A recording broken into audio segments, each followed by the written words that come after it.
नमस्कार, बहुत बहुत स्वागत है आप सभी का। आप देख रहे हैं 5 राज्यों में विधानसभा चुनाव से जुड़ा हमारा खास बुलेटिन लोकतंत्र 2017। मैं हूं प्रीति। शुरुआत हेडलाइंस के साथ। पंजाब और गोवा में चुनाव प्रचार का आखिरी दिन। 157 सीटों के लिए करीब 1400 उम्मीदवार। विज्ञापन पर चुनाव आयोग की रोक।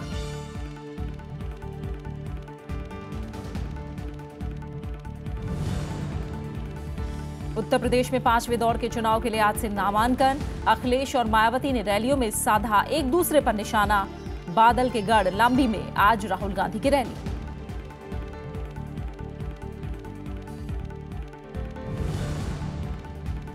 रक्षा मंत्री मनोहर पर्रिकर को चुनाव आयोग का नोटिस। मतदाताओं को पैसे लेने के लिए उकसाने का आरोप। शुक्रवार दोपहर 1 बजे तक मांगा जवाब।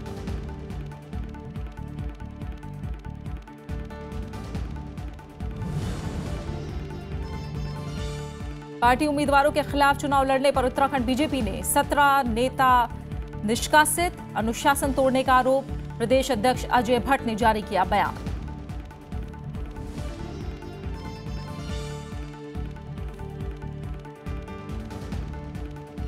और आइए शुरुआत करते हैं पंजाब के साथ।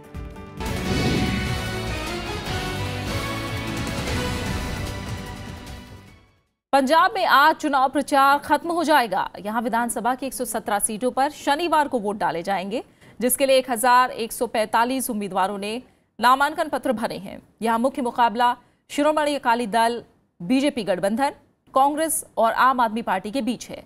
कांग्रेस जहां सभी सीटों पर अकेले चुनाव लड़ रही है, वहीं सत्ताधारी शिरोमणि अकाली दल 94 सीटों पर और बीजेपी 23 सीटों पर किस्मत आजमा रही है। इस बार आम आदमी पार्टी इन तीनों ही दलों को कड़ी टक्कर दे रही है।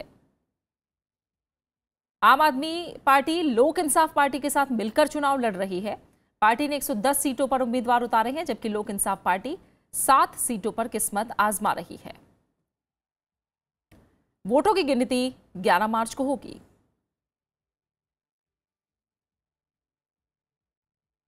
चुनाव प्रचार के आखिरी दिन पंजाब में सभी पार्टियों ने पूरी ताकत झोंक दी है। सभी पार्टियों के दिग्गज आज चुनाव प्रचार करेंगे। कांग्रेस उपाध्यक्ष राहुल गांधी आज पंजाब में 3 रैलियों को संबोधित करने वाले हैं। राहुल गांधी आज दोपहर 12 बजे मुक्तसर जिले के गिद्दरबाहा में, दोपहर 1:30 बजे लांबी में और शाम 4 बजे फतेहगढ़ साहिब के सरहिंद में चुनावी रैलियों को संबोधित करेंगे। और हमारे साथ जुड़ी हैं पंजाब में मौजूद हमारे संवाददाता अनु दीवान। हम उनका रुख करेंगे। मुक्तसर से जुड़ी हमारे साथ अनु, जबरदस्त माहौल जाहिर तौर पर होगा चुनाव का, और 5 राज्यों में विधानसभा चुनाव में सबसे पहले वोटिंग गोवा और पंजाब में होनी है। किस तरह का माहौल है? प्रचार का आखिरी दिन है। राहुल गांधी एक बड़ा नाम तो है ही जो रैली करेंगे। कौन कौन से और दिग्गज दिखाई दे सकते हैं आज प्रचार में? प्रीति, बिल्कुल आज जो प्रचार का दिन है वो आज आखिरी दिन है, और सभी पार्टियां जो हैं, आज जितने भी बड़े नेता सभी पार्टियों के अगर देखे जाए तो पंजाब में ही आपको दिखेंगे आज, जो काफी जगहों पे बड़ी बड़ी मेन, मैं कहूंगी कि वीआईपी कॉन्स्टिट्यूएंसीज में आज अपना प्रचार कर रहे हैं। अगर जैसे राहुल गांधी मुक्तसर में है, लांबी में कैप्टन अमरिंदर के लिए आ रहे हैं, तो अरविंद केजरीवाल लुधियाना में है, जहाँ पे वो एक पहले प्रेस कॉन्फ्रेंस करेंगे। उसके बाद उनकी कई सारी मीटिंग्स जो है वो शेड्यूल्ड है। तो जितने भी बड़े नेता हैं आज वो अपने उम्मीदवारों के साथ एक आखिरी दिन जो है उसको बेहद खास और इम्पोर्टेंट मान रहे हैं, क्योंकि आज के दिन के बाद वो उनका प्रचार थम जाएगा। लोगों के बीच जाने का, उनको अपनी बात कहने का, उनसे अपनी बात बताने का, अपने ऊपर विश्वास दिलाने का आज उनके पास आखिरी मौका है। तो कोई भी जो नेता है वो इस मौके को छोड़ना नहीं चाहता। और हम देखें तो पंजाब का मुकाबला बहुत ही दिलचस्प हो गया है जब से ये आम आदमी पार्टी मैदान में उतरी है। अकाली दल बीजेपी जहां गठबंधन में चुनाव लड़ रहे हैं, तो वही कांग्रेस अगर देखा जाए तो एक इंडिपेंडेंट तरीके से चुनाव लड़ी है, जिसका सीधा मुकाबला, तीनों ही दलों का सीधा मुकाबला जो है वो आम आदमी पार्टी के साथ है। तो पंजाब के जितने भी मुद्दे हैं उनको लेकर लोग बीच में जा रहे हैं, और जितनी पुरानी पार्टियां हैं पंजाब की, उनके लिए ये बड़ा चैलेंज है कि एक नई पार्टी को यहाँ पे लाने से रोकना। वैसा ही माहौल है जैसे हमने दिल्ली विधानसभा चुनाव के समय पे देखा था। लेकिन जाहिर बात है कि पंजाब के मुद्दे अलग हैं, पंजाब की चुनौतियां अलग हैं। अब ये लोग कितना पंजाब के मुद्दों और चुनौतियों पर कौन सी पार्टी के ऊपर भरोसा दिलाते हैं, किस पार्टी को लगता है कि वो, हालांकि दावा तो तीनों ही कर रहे हैं कि उनकी 100 से ऊपर सीटें आएंगी, लेकिन ये जनता फैसला करेगी जब वो 4 तारीख को अपना वोट डालेगी। बिल्कुल, इस बार दिलचस्प मुकाबला पंजाब में भी, और जैसा आप बता रही हैं दिग्गज आज भी चुनाव प्रचार करते नजर आएंगे। आज आखिरी दिन है चुनाव प्रचार का। इन सब के बीच अनु बहुत संक्षेप में आपसे समझना चाहेंगे, अभी तक आपने क्या महसूस किया है? पंजाब की फिजा किस तरह से अलग दिख रही है? और हर बार डेरों का जिक्र जरूर होता है पंजाब चुनाव के दौरान, क्या इस बार भी ये जिक्र होता दिखाई दे रहा है? बिल्कुल प्रीति, पंजाब में सबसे बड़ा मुद्दा ही डेरों का रहा है। इस बार भी किसी भी पार्टी में अगर देखा जाए तो ये मुद्दा पीछे नहीं रहा है। लेकिन जो पंजाब की जनता है उसने अपने मुद्दे जो हैं अब पार्टियों के सामने खुलकर रखने शुरू कर दिए हैं। वो सीधा अब जनता से जब हमने बात की है तो जनता सबसे पहले जिस चीज की उम्मीद कर रही है वो है बेरोजगारी, क्योंकि वो खुद कह रहे हैं, जनता कहती है कि पिछले काफी सालों से पंजाब जो है बेरोजगारी से जूझ रहा है। तो अब वो एक ऐसी पार्टी का चुनाव करना चाहते हैं जो उनके इस समस्या से बाहर निकाले। जो पंजाब का यूथ है, अगर हम उसकी बात करें तो सबसे बड़ा चुनौती है उनके लिए बेरोजगारी और नशा मुक्त होना है। तो पंजाब की जो जनता है उसके मुद्दे को लेकर कौन सी पार्टी सबसे ज्यादा भरोसा दिलाती है, ये सबसे बड़ी बात है।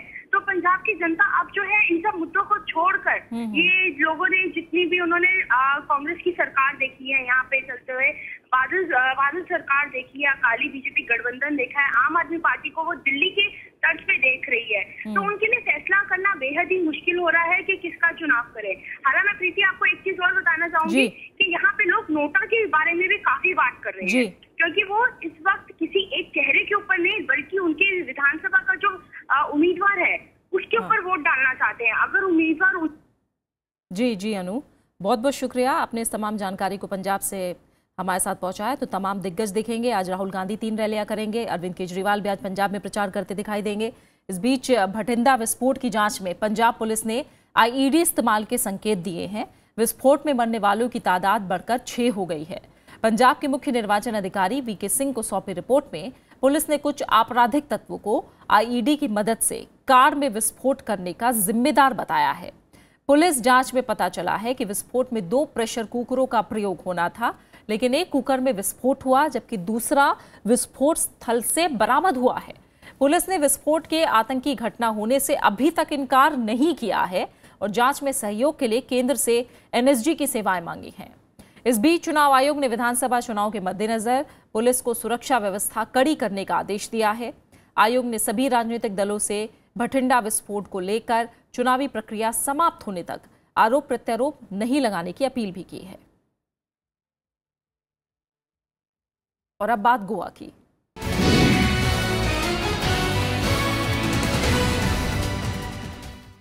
गोवा में भी आज चुनाव प्रचार का आखिरी दिन है। यहां 40 सीटों पर 251 उम्मीदवारों ने नामांकन पत्र दाखिल किए हैं, जिनमें 19 महिला उम्मीदवार शामिल हैं। राज्य में 11 लाख मतदाता 4 फरवरी को इनकी किस्मत का फैसला करने वाले हैं। यहां मुख्य मुकाबला बीजेपी, कांग्रेस और आम आदमी पार्टी के बीच है। कांग्रेस ने जहां 37 उम्मीदवार उतारे हैं, वहीं बीजेपी 36 सीटों पर चुनाव लड़ रही है। आम आदमी पार्टी 39 सीटों पर चुनाव लड़ रही है। वहीं शिवसेना ने 3 और महाराष्ट्रवादी गोमांतक पार्टी ने 25 सीटों पर उम्मीदवार उतारे हैं। रक्षा मंत्री मनोहर पर्रिकर मुश्किल में फंसते नजर आ रहे हैं। गोवा में दिए गए एक बयान पर चुनाव आयोग ने उन्हें नोटिस भेजकर जवाब मांगा है। मनोहर पर्रिकर ने मतदाताओं को दूसरे दलों से पैसा लेने और बीजेपी को वोट देने के लिए कहा था। आयोग ने पहली नजर में इस मसले को आचार संहिता का उल्लंघन माना है। गोवा फॉरवर्ड पार्टी और आम आदमी पार्टी के संयोजक अरविंद केजरीवाल ने आयोग में पर्रिकर की शिकायत की थी, जिसके बाद आयोग ने इस मामले में नोटिस जारी किया। पर्रिकर को कल दोपहर तक आयोग में अपना जवाब दाखिल करना है। इससे पहले ऐसे ही एक विवादित बयान के मामले में आयोग अरविंद केजरीवाल पर सख्त रुख दिखा चुका है। चुनाव आयोग के निर्देश के बाद केजरीवाल पर एफआईआर दर्ज हो चुकी है।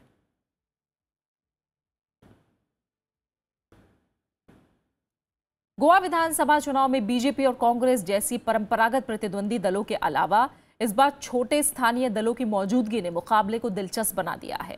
इन दलों की भूमिका अपनी जीत से ज्यादा विरोधी दलों के वोट में सेंध लगाकर हार जीत तय करने में अहम है।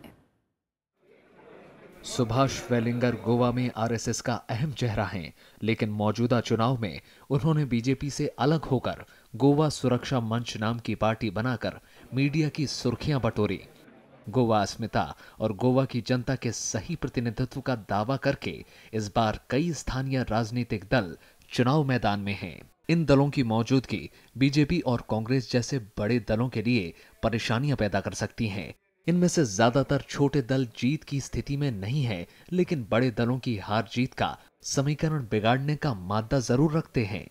अभी जो सरकारी है वो सरकार गोवा बर्बाद कर रहा है, इसलिए जो हम एक्सपीरियंस जो सब अभी गोवा का लोग है वो हमारे पार्टी हम गोवा संभालेंगे, हम गोवा आगे लेंगे।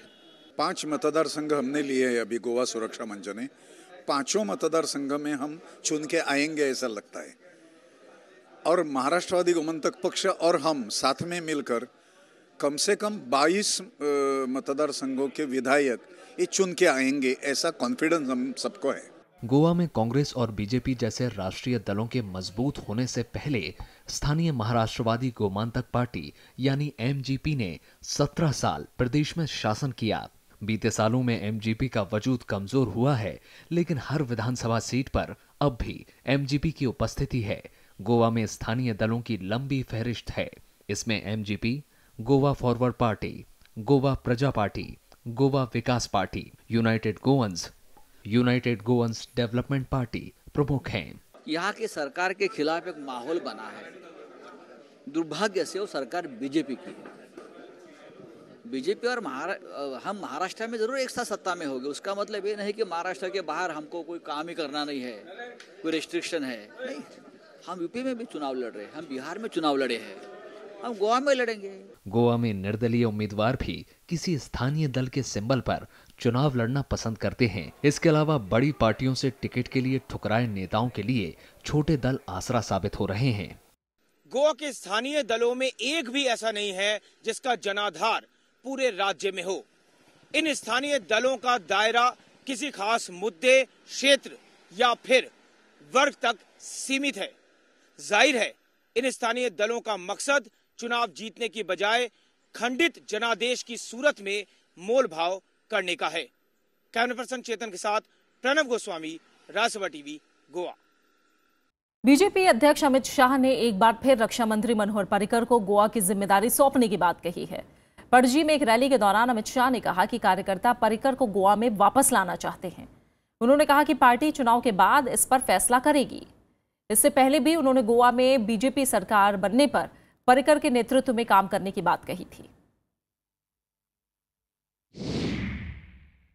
गोवा में से बहुत सारे फोन पत्र मुझ पर आते हैं, पर्रिकर जी को वहां से यहां भेज दीजिए। बहुत फोन आते हैं मुझ पर, बहुत पत्र भी आते हैं, मगर पर्रिकर जी का देश में भी बहुत बड़ा काम है। वो रक्षा मंत्री का दायित्व संभालते हैं, मगर पार्टी ने तय किया है कि हमने सभी ऑप्शन खुले रखे हैं। अगर गोवा की जनता कहती है तो इस पर भी चुनाव के बाद पार्टी विचार कर सकती है। प्रणव गोस्वामी हमारे संवाददाता गोवा से इस समय हमारे साथ सीधा जुड़े, उनका रुख करेंगे। प्रणव, आज आखिरी दिन है प्रचार का और कहा जाए कि राजनीतिक दलों के पास एक आखिरी मौका है अपने पक्ष में माहौल बनाने का। ऐसे में आज कौन कौन से दल कवायद करते दिखाई दे रहे हैं आखिरी दिन? देखिए, जाहिर सी बात है, जो एक लंबा चुनावी अभियान जो है उस पर आज शाम के बाद उस कैंपेन का जो पूरा दौर है वो खत्म हो जाएगा। जाहिर सी बात है कि बहुत केंद्रीय जितने नेता थे, चाहे वो कांग्रेस की तरफ से राहुल गांधी हो या फिर बीजेपी की तरफ से खुद प्रधानमंत्री नरेंद्र मोदी हो, इतने बड़े नेता सबने गोवा में पूरी अपनी ताकत झोंकी थी। प्रदेश छोटा जरूर है, लेकिन इसके सियासी माने बहुत बड़े हैं। इसको इसी बात से समझा जा सकता है कि जो संदेश जाता है इस चुनावी हार जीत से, तो उसका जो असर है वो उसके जो माने हैं वो दूसरे तौर से लिए जाते हैं। खासतौर पर गोवा में हमने जिस तरह से देखा कि आचार संहिता से जुड़े भी कई मामले आए। खुद आम आदमी पार्टी जो पहली बार किस्मत आजमा रही है यहाँ पर गोवा में सत्ता में आने के लिए, उसमें मुख्यमंत्री दिल्ली के अरविंद केजरीवाल उनके खिलाफ पैसे लेकर वोट देने क्या जो उनका चुनावी सभा में जो एक बयान था उसको लेकर उनके खिलाफ एफआईआर के निर्देश दिए गए। और कुछ इसी तरह से मिलता जुलता जो एक बयान रक्षा मंत्री मनोहर पर्रिकर जो पूर्व मुख्यमंत्री और सबसे बड़ा चेहरा है वो बीजेपी की तरफ से अब भी उनके केंद्र में जाने के बावजूद भी उन पर भी कुछ इसी तरह का इसकी शिकायत चुनाव आयोग के पास पहुंची है। जाहिर सी बात है कि बड़ा दिलचस्प होगा इस बार, क्योंकि पहली बार दो परंपरागत जो प्रतिद्वंदी है बीजेपी और कांग्रेस, उसके अलावा आम आदमी पार्टी भी अपनी मौजूदगी दर्ज कराने के लिए बेताब नजर आ रही है। उसके साथ ही करीब 8 ऐसे स्थानीय छोटे दल हैं जो कि इस बार अपने क्षेत्र और खास वर्गों में या खास मुद्दों को लेकर वो यहाँ पर चुनाव मैदान में है। तो ये देखना होगा कि किस तरह से, क्या पिछली बार की तरह ही यहाँ क्लियर मेजॉरिटी आती है या फिर ये जो छोटे दल है उनकी भूमिका कितनी महत्वपूर्ण होती है। इन कुल मिलाकर ये कहा जा सकता है कि गोवा प्रदेश में जो कि पर्यटन के लिए पूरे विश्व में विख्यात है, वहाँ ये पूरा चुनावी अभियान जो है बेहद दिलचस्प रहा और हर पार्टी ने अपनी पूरी ताकत झोंकी। जी, बहुत बहुत शुक्रिया प्रणव आपका गोवा से इस तमाम जानकारी को फिलहाल हम तक पहुंचाने के लिए। और आइए अब गोवा के बाद रुख करते हैं उत्तर प्रदेश का।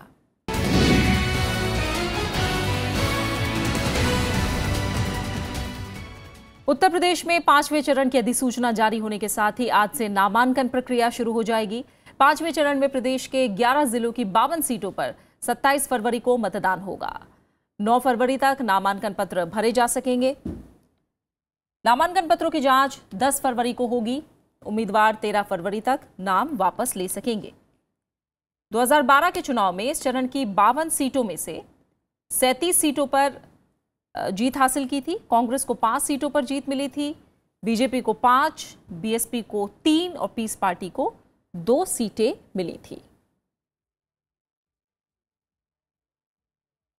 बीएसपी अध्यक्ष मायावती आज बुलंदशहर में रैली करने वाली हैं। इससे पहले कल मेरठ रैली में मायावती ने कहा कि उनकी सरकार अगर बनती है तो प्रदेश में दंगे नहीं होने दिए जाएंगे, साथ ही कानून व्यवस्था दुरुस्त होगी और पलायन रोका जाएगा। उन्होंने सरकार बनने पर गरीबों का 1 लाख तक का कर्ज माफ करने का भरोसा भी दिलाया। मायावती ने बीजेपी, समाजवादी पार्टी और कांग्रेस की जमकर आलोचना की। मायावती ने प्रदेश की समाजवादी पार्टी सरकार को अपराधियों की सरकार बताया। उन्होंने प्रदेश में बीएसपी सरकार बनने पर कानून व्यवस्था दुरुस्त करने का भी भरोसा दिलाया। इस प्रकार से बहुजन समाज पार्टी के पूर्व के रहे शासनकाल की तरह ही फिर से यहाँ उत्तर प्रदेश में हर स्तर पर कानून द्वारा कानून का राज कायम करने के साथ ही यहाँ सर्वजन हिताय व सर्वजन सुखाय की नीतियों पर आधारित सरकार चलाई जाएगी। उत्तर प्रदेश के मुख्यमंत्री अखिलेश यादव ने बुधवार को संभल के बबराला में चुनावी रैली की। अखिलेश यादव ने प्रदेश सरकार की उपलब्धियां गिनाई और कहा कि समाजवादी पार्टी सरकार ने लगातार प्रदेश का विकास किया है। गाजियाबाद के मसूरी के एक अन्य रैली में उन्होंने बीजेपी घोषणा पत्र की आलोचना करते हुए कहा कि जो वादे हम पूरे कर चुके हैं, बीजेपी उन्हीं को पूरा करने की बात कह रही है। बुलंदशहर के दरियापुर में जनसभा को संबोधित करते हुए उन्होंने मायावती पर भी तंज कसा। उन्होंने कहा कि बीएसपी नेता भी अब विकास की बात करने लगे हैं। उन्होंने कहा कि बीएसपी सरकार ने जब पहले विकास नहीं किया तो अब क्या विकास होगा। नोटबंदी को लेकर अखिलेश यादव ने बीजेपी और प्रधानमंत्री नरेंद्र मोदी की भी आलोचना की। कहते थे काला धन भ्रष्टाचार खत्म हो जाएगा, लेकिन मैं पूछना चाहता हूं आपके नोट बंद करने से कितना काला धन आपको मिला है। न जाने कितने लोगों की नौकरी छूट गई, मजदूर घर वापस आ गए। जो कारोबार का नुकसान हुआ वो आज नहीं दिखाई देगा, साल 2 साल में दिखाई देगा कि कारोबार में कितना नुकसान हुआ। पार्टी संरक्षक मुलायम सिंह यादव ने अखिलेश यादव के साथ किसी भी मतभेद से इनकार किया है। मुलायम सिंह यादव से जब पूछा गया कि क्या आप समाजवादी और कांग्रेस पार्टी गठबंधन को आशीर्वाद देंगे, तो मुलायम सिंह यादव ने ये जवाब दिया। बेटा को आशीर्वाद मिलेगा सर। आप इतना मत करिए ना, क्या मतलब होगा हमारा, क्यों होगा? सही बात है वो तो सर, गठबंधन के सभी उम्मीदवारों को आशीर्वाद मिलेगा मुलायम सिंह जी का। उत्तर प्रदेश में बीजेपी के प्रदेश अध्यक्ष केशव प्रसाद मौर्य ने दावा किया है कि उनकी पार्टी राज्य में 300 से ज्यादा सीटें जीतेगी।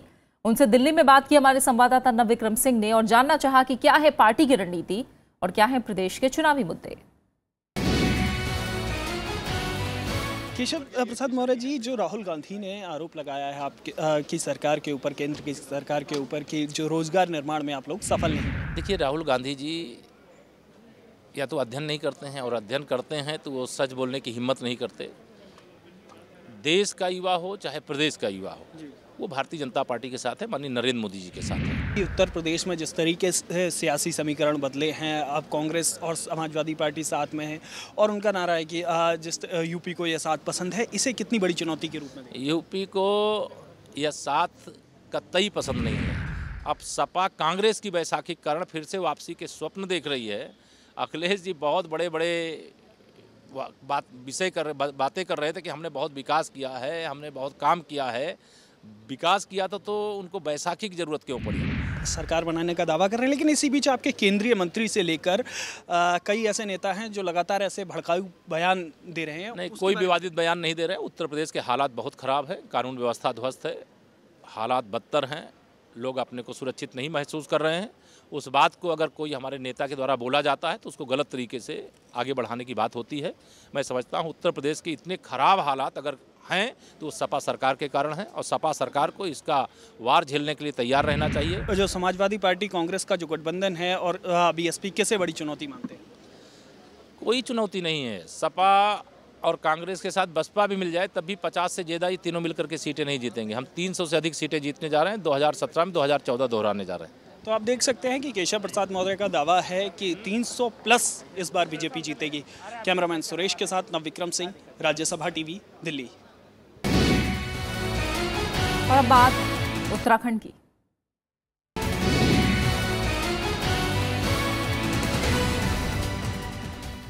उत्तराखंड बीजेपी ने पार्टी उम्मीदवारों के खिलाफ चुनाव लड़ने को लेकर 17 सदस्यों को 6 साल के लिए पार्टी से निष्कासित कर दिया। पार्टी की तरफ से जारी बयान के मुताबिक बीजेपी प्रदेश अध्यक्ष अजय भट्ट के निर्देश पर यह कार्रवाई की गई है। उत्तराखंड में टिकट बंटवारे के बाद असंतुष्ट नेताओं ने निर्दलीय चुनाव लड़ने का फैसला किया था। उन्होंने बीजेपी पर उनकी अवहेलना करने और दूसरी पार्टी छोड़कर बीजेपी में शामिल लोगों को टिकट देने का आरोप लगाया था। पार्टी ने उन्हें मनाने की कोशिश करते हुए एकजुट होने की अपील की थी, लेकिन ये नेता नहीं माने।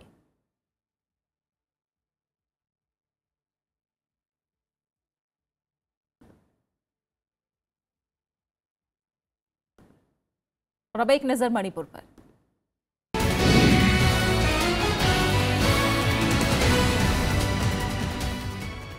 मणिपुर में 3 महीने से जारी आर्थिक नाकेबंदी खत्म करने की कोशिशों के तहत त्रिपक्षीय वार्ता होगी कल। दिल्ली में होने वाली इस वार्ता के लिए मणिपुर सरकार और यूनाइटेड नंगा काउंसिल के प्रतिनिधि आज दिल्ली पहुंच रहे हैं।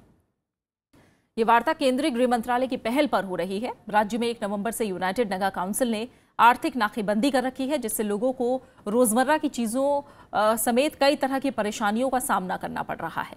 इसके अलावा मणिपुर में अगले महीने होने वाले विधानसभा चुनाव की तैयारियों पर भी इसका बुरा असर पड़ रहा है।